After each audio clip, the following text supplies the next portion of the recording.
मुख्यमंत्र्यांची तब्येत बिघडल्याने आजची मंत्रिमंडळाची बैठक रद्द करण्याचा निर्णय घेण्यात आलाय। मुख्यमंत्र्यांचे आजचे सर्व कार्यक्रम रद्द करण्यात आले। मुख्यमंत्र्यांचा सोलापूर दौरा सुद्धा रद्द करण्यात आलाय। फडणवीसांच्या उपस्थितीमध्ये सोलापुरात लाडकी बहीण योजनेचा कार्यक्रम होणार। कपिल राऊत आमचे प्रतिनिधी, त्यांच्याकडून सविस्तर माहिती घेऊयात। कपिल, मुख्यमंत्र्यांची तब्येत बिघडल्याची माहिती समोर येते, नेमके काय झाले आणि आजचे सगळे कार्यक्रम आता रद्द आहेत का?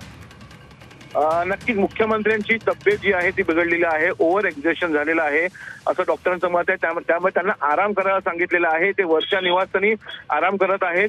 त्यामुळे आजचे जे कार्यक्रम होते, मग सोलापूर दौरा असतील, मुंबईचे काही कार्यक्रम होते आणि खास करून आज कॅबिनेट होती, ती कॅबिनेट ही रद्द करण्यात आलेली आहे। आपण गेल्या काही दिवसापासून पाहतोय की मुख्यमंत्र्यांचे अनेक दौरे सुरू आहेत। प्रचंड असे दौरे त्यांनी केलेले आहेत। दिल्ली दौरा आहे, महाराष्ट्रामध्ये दौरे करतायत आणि त्यामुळे थोडं ओव्हर एक्झर्शन झालेलं आहे आणि ओव्हर एक्झर्शनमुळे त्यांना आज विश्रांती करायला सांगितलेली आहे डॉक्टरांनी।